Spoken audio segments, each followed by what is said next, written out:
Hey guys, welcome back for a look at the first new Ninjago content since Crystalized wrapped up last October. It's not a season, it's not shorts, it's a book. It's called Quest for the Lost Powers, and its goal is to undo literally the only consequence of Crystalized. Crystalized had basically no consequences, which was very underwhelming, but its one consequence was the ninja losing their powers. And now that's gone too. But this book isn't necessarily bad. There's actually a lot of good stuff here, and we'll start with Kai's story. Each story has kind of a moral or lesson, and for Kai, it's that it's okay to ask for help. The premise of this story is Kai and Skylar discover these fire villains occupying a city and go off to fight them. It turns out these villains are led by the Fire Fang from Season 11, which is actually pretty cool. The Fire Fang basically just disappeared, so it's nice to see it being used again in canon Ninjago material.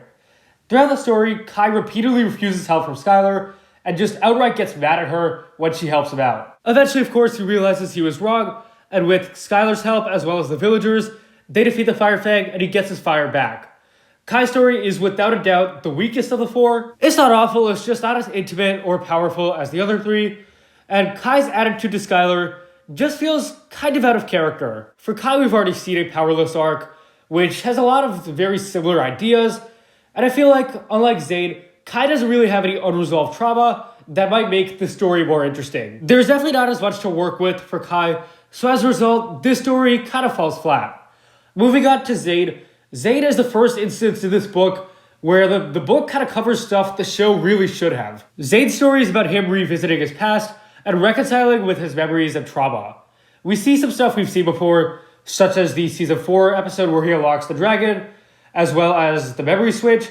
We also see some of Zayd's past before he found Wu, but obviously the big, most important part is he kind of addresses the Ice Emperor stuff, finally. We had wanted Ninjago to address this for years, and this book finally does it, and honestly does it pretty well. Zayd goes back to his Ice Emperor days. He finally forgives himself. He acknowledges that what he did was not his fault, and we learned that his programming was trying to fight Vex's corruption the entire time. As good as this is, I'm honestly so bummed this wasn't in the show. It's a great message for viewers.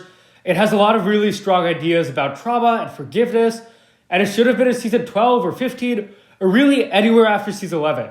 Like, it's really a crime that this isn't in the show. So while this is definitely the best story of the four, it's also a reminder of Ninjago's biggest wasted opportunity. Next up is Cole's story, which has him as a farmer after Crystalized. Cole's dad is also in the story and comes to visit him, and so basically, they have to defend the farmers and village people against a threat. Cole gets his powers back after seeing the village unify, and he finds his balance. This story also explores Cole's family history, and how Lou, as well as Cole of course, were both sources of balance to Lily. It's a very similar idea to the balance short from Core, and so this reiterates that nicely. I also love how the story highlights the closeness between Lou and Cole.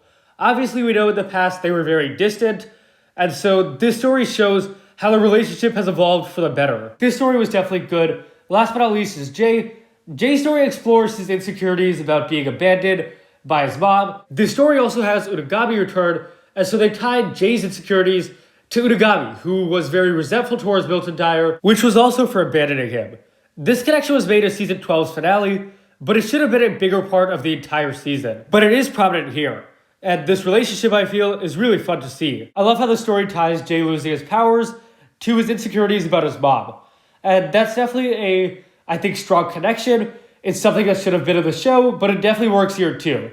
Very similar to how I feel about Zayd's story. So overall, this book definitely exists. I feel like in isolation, it's pretty good. 3 out of 4 stories are strong, and I really enjoy the Ice Emperor stuff. This book, however, doesn't exist in a vacuum. It fits in the larger context of Crystalized and 2023, and in that regard, not really sure how to feel. The Ice Emperor stuff is good, yeah, but it's in a book that most fans will not read. It should have been in the show. There were many opportunities to. And so it really does feel like such a wasted opportunity. And nothing could change that. This book also returns the ninja's powers, which I feel conflicted about. On the one hand, the ninja losing their powers and then getting them back is a story we've seen many, many times. And if it were to be in the show, I don't know if it would really be interesting. But on the other hand, this was the sole consequence of Crystalized, and now that's gone too. My takeaway here is that Crystalized had such a boring ending that it doesn't matter where they told the story. If it was in the show, if it was here in a book, it doesn't matter to me. The best case would have been if the ninja never got their powers back, but we knew that wasn't going to happen. And so this book doesn't change my opinions and hopes going into 2023. I still feel very indifferent and neutral, and this book doesn't change those feelings. Ninjago was in a weak place before this book, and it still is. Thank you all so much for watching. If you enjoyed, please leave a like, subscribe, share with anyone you know, share thoughts on the quest for the lost powers below, and I'll see you guys next time.